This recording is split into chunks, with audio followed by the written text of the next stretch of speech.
Hi everyone, good afternoon. I think we're live here with Appy Hour on August 5th, and my name is Jackie, and today we're talking about digital well-being apps. So I am going to give it a moment here for some people to come on if anyone is interested in listening to this, talking about digital well-being apps today. It's a little funny just being in an office with no audience, so I'm always just trying to give people a few minutes to come in, and then we'll get started with Appy Hour here.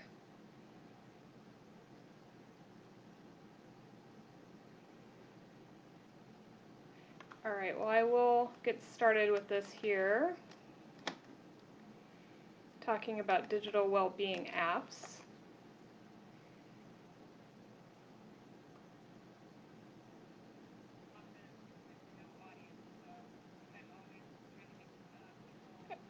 Okay, so getting started here, talking about digital well-being and apps that can help you improve digital well-being. To start with, like I said, my name is Jackie, and I am a librarian and a tech trainer here at Heights Libraries. And I have been coming in since April and twice a month doing the Appy Hour program. A couple weeks ago, my coworker Anne came in and she did an Appy Hour program on free TV apps, so apps that you can use to access TV programs for free. So that was a fun one to listen to as well. And Anne will be coming in periodically as well and doing Appy Hour programs. If you missed her free TV program, it is still on Facebook Live, and you can also find it on the library's YouTube channel. I really enjoyed that one, so I recommend taking a look at that free TV app, Appy Hour that she did. All right, so first of all, you may be wondering, what is digital well-being? So essentially, we're talking about digital well-being, and that is your personal wellness in a life full of screens.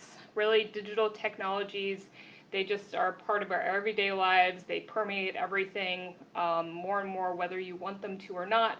You have to use them to do everyday things like shopping, paying bills, communicating with people. So when we're talking about digital well-being, we're talking about, so screens are a huge part of our life, but what impact do those technologies have on our well-being? And it can be the acknowledgement that maybe screens have potential harm to you, like on over-reliance of screens. Maybe it's shortening our attention spans or increasing anxiety or harming our productivity. This is very personal, though. I would say the impact of screens is going to be different from person to person. So on that note, I have this little pyramid, and I liked this because this is a little personal analysis tool that you can use when you're thinking about digital well-being. So what can you do? Well, one is you can become more aware of your own screen practices, and that means thinking about what apps are you using, how much time are you on them, when are you on them, and then after you do that, thinking about maybe some positives and then some negative impacts of your screen time on yourself. And again, this is subjective, it's going to be different for everyone, but thinking about how do screens impact you or make you feel or behave, and this could be positives, there could be some negatives too. Again, this is going to be different from person to person, but I did like this tool just as a means of, if you want to sit back for a few minutes and think about the impact of those technologies on yourself and your own wellness and well-being. And now this is a little funny, but that middle triangle says how technologies can improve digital well-being. I say it's funny because we're talking about, well, let's use technology to help with a too much technology problem, I guess you could say. But I am going to talk about some apps that could help you improve your digital well-being. So the two apps I'm going to talk about primarily are available on on Android devices, and that is it's called Digital Wellbeing. The other one is available on Apple devices, and that is called Apple Screen Time. So those are the two primary apps I'm going to talk about. The other one that I'm going to talk about briefly at the end is called Forest, and that one's different than the first two I'm talking about. That one's kind of fun. It's sort of putting a fun spin on digital well-being. So digital well-being on Android and Apple Screen Time, they are both apps that are automatically on your phone or your tablet when you buy that device. So if you have an Android device, like a Samsung, something along those lines, something that's not an Apple device, you're going to have digital well-being, and that is an app on your device. And it will give you a daily view of how often you check your phone, how many notifications you're getting, how frequently and for how much time you're using different apps. There's a little picture, like a screenshot of that report that you would see on digital well-being on the right-hand side of this slide. So yeah, so it can be quite insightful, just your daily habits, what you're doing on your phone or your tablet. Digital Wellbeing also allows you to set some limits with daily app timers, pause distracting apps, and unplug at night with something called Bedtime Mode. This Digital Wellbeing also has parental control settings if you are interested in looking at those. If you have a kiddo at home and you're maybe thinking you want to take that step of limiting or just putting in some limits on amount of screen time or what apps they can be looking at. So to get started with the Digital Wellbeing app on Android, you will want to find the Settings app on your Android device, and then I just went ahead and at the top of the screen, once I tapped on Settings, I typed in Digital Wellbeing. It's just doing a search, and it found the Digital Wellbeing and parental control settings. So you would want to click on that. That's that middle picture on the screen right now. And then from there, to get into digital well-being, you would want to click on Show Your Data. If you're wanting to look at parental controls, that's the second option on this third image on the right on this screen. So that's how you get into digital well-being, the app on your Android.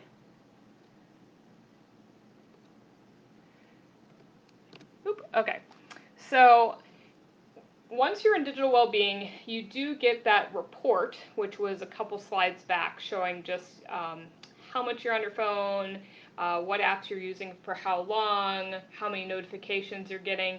So you get that report, which for me, it's insightful, a little eye-opening. And then you also get some specific features in digital well-being. One of them is your dashboard, and your dashboard limits the amount of time per day that you're in an app. This is manually set up by you, so you can manually go in here and say, my report or just my feeling is I'm using such and such app too much during the day. I think I'm on it too much. Maybe that's Facebook, maybe it's your Messenger app, whatever it is, your text app. But you can go in and with dashboard set a limit of the amount of time per day that you can use that app. So maybe you say, I only want to be on Facebook a max of 30 minutes per day or an hour. So you can set that up. Again, this is personal. There is no right answer here. It's if you want to try it out, setting a limit on an app or multiple apps in your device. Focus, that mode works a little differently. Focus allows you to manually, again, set up ahead of time times when you want to pause an app. So during a block of time, you wouldn't have access to one or more apps, whether that's Gmail, text messages, Facebook, Instagram, any app on your phone. You can see the list. The right-hand side, there's a list of apps that are on, that phone. So you can set up blocks of time that you just want to pause that app and not have access to it. Also in the Digital Wellbeing app, there is something called Bedtime Mode, and it has multiple features to it. You can kind of pick and choose which ones you want to use. You can, of course, manually turn these on and off, but if you're using all the features in Bedtime Mode, that includes a bedtime reminder. So again, you're setting this up, you're manually setting it up, so you can set that reminder for whatever time works for you. It's a reminder to go to bed. If I'm being honest here, I should probably set up a bedtime reminder. I'm a bit of a night owl, so maybe that would help me not procrastinate and get to bed. It also will allow you to change your screen to grayscale. The thinking behind this with changing your screen to grayscale is that your brain will not be as awake, your brain is stimulated by colors, so turning your screen to grayscale at night will help you wind down and relax just seeing black and white. Let's see, bedtime mode can also dim and tint your screen. It's going to tint your screen sort of to warmer colors. Again, it won't be as bright and stimulating to your brain. It can help you wind down at night. Let's see, bedtime mode can also turn on Do Not Disturb, and Do Not Disturb is a setting that you can turn on anytime on your phone, but it will mute sounds, notifications, and divert calls. So if you're trying to sleep and you don't want to hear your phone ringing or notifications coming in, you can turn on Do Not Disturb. All right, so that was Digital Wellbeing, which is on Android devices. The other app is Apple Screen Time, which is automatically installed on Apple devices. So if you have an iPhone or an iPad, look around because you will have this Apple Screen Time app on your device. It does similar things to Digital Wellbeing. It reports on screen time usage. It allows you to set limits on time spent in apps. And again, there are parental control settings if you want to use those for someone in your family. I have this slide here because this is another one you have to manually activate Apple Screen Time. So on an Apple device, you would find settings on your device. And once you're in settings, you will see a menu like on the left-hand side of this screen, and you will click on Screen Time. Then the middle image here, you will want to tap on Turn on Screen Time, and then on the right-hand side, you can see that if you are turning on screen time for yourself, you will click Continue. If you are setting it up as a parent for those parental controls, you'll want to click the link below it which says Set up as Parent. So that is how you get started with screen time on an Apple device. So this is just a small synopsis of the screen time features. Downtime, what that feature, that mode allows you to do is set aside time where only phone calls and apps of your choosing are available. So it's like taking a break, essentially. You could just have everything on downtime, like you don't want any apps or any phone calls to be available to you, or you could say, no, I still need to have access to my email during downtime. It's really up to you. You can set it up however you want, but it is the ability for to set up for a block of time, some downtime where maybe you don't have access to apps that you feel like you're using a lot of. The app limits, that is where you can set up limits for apps and app categories on your device. So this would be time limits per day. Again, it's good effort in limiting the amount of time that you are on apps. Screen time as well does provide you that report of how much time you're on certain apps. So if you feel like, oh, I'm just on certain apps too much, paying attention to that report, I'll go back one slide here. Where is it? Oh, I thought I put it in here. But anyways, that report will show you like a daily report and also a 7-day report. So that could be quite insightful to see how much time you're spending in certain apps, actual amount of time.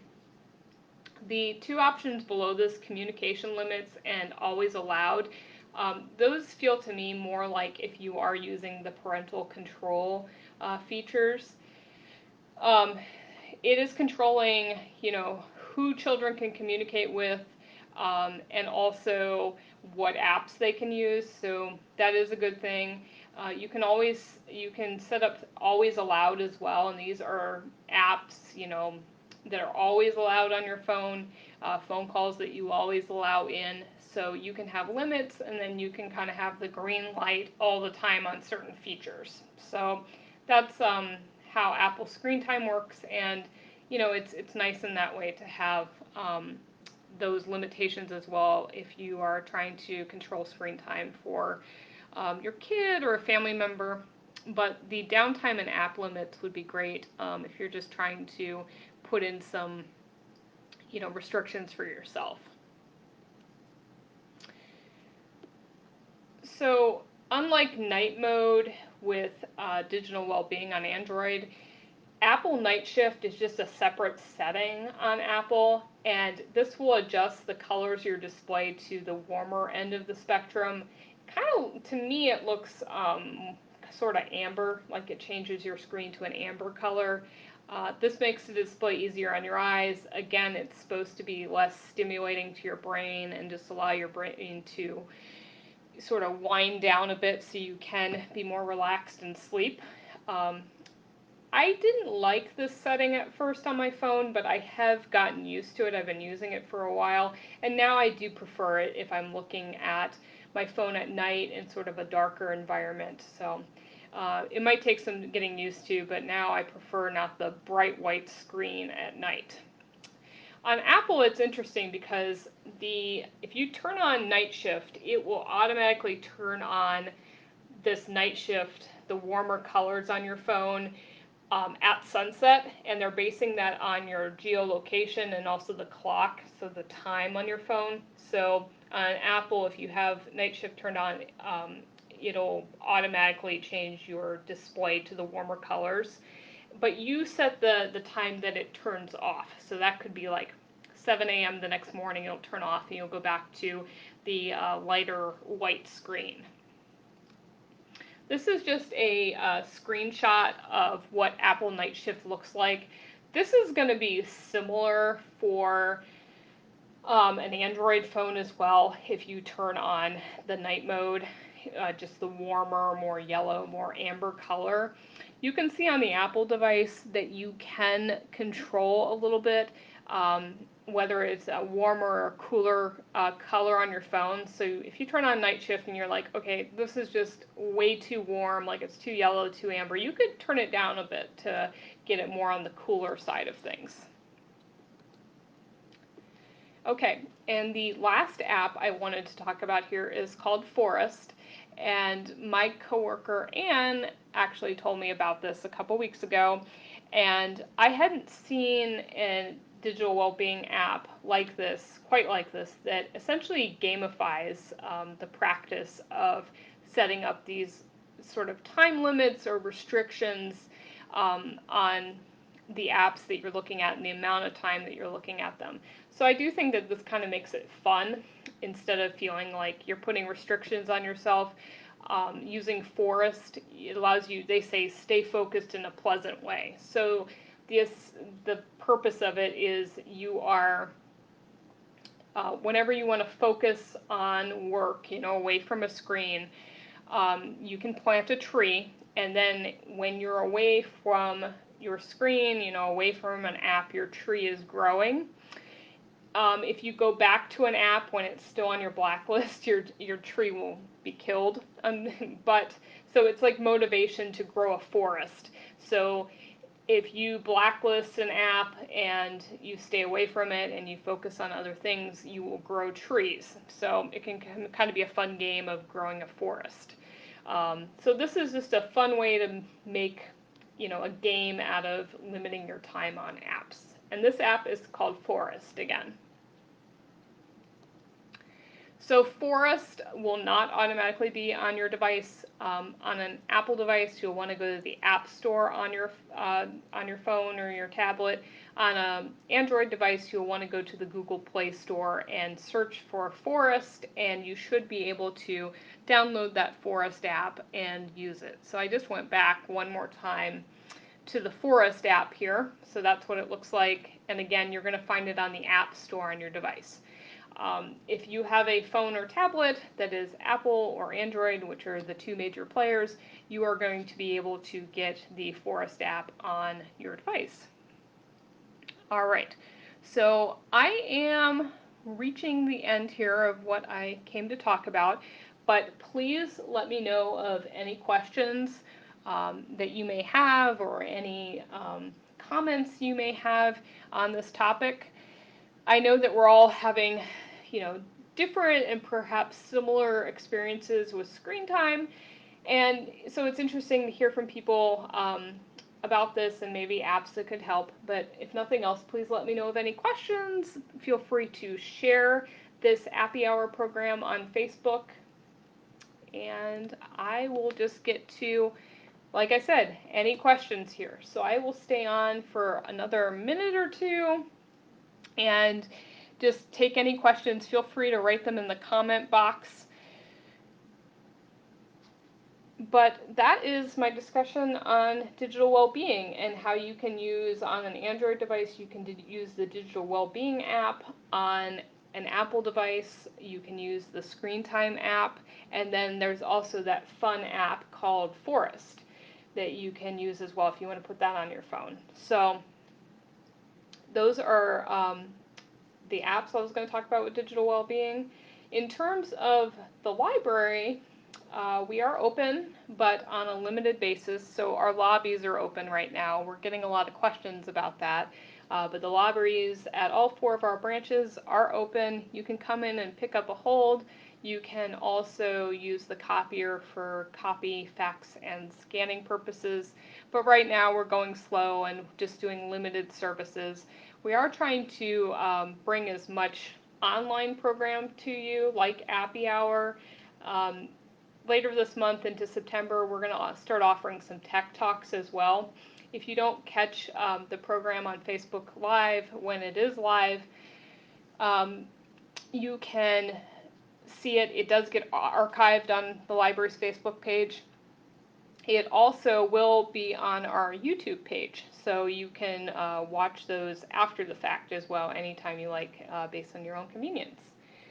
All right, so I think I will wrap up here, but thank you all for coming in today and learning a little bit more about digital wellness and also some apps that can help you improve digital wellness in your own life through, night mode and setting limits on apps and everything. So I hope all of you have a good rest of your day and week, and we'll see you in a couple weeks for Appy Hour again. All right, bye-bye.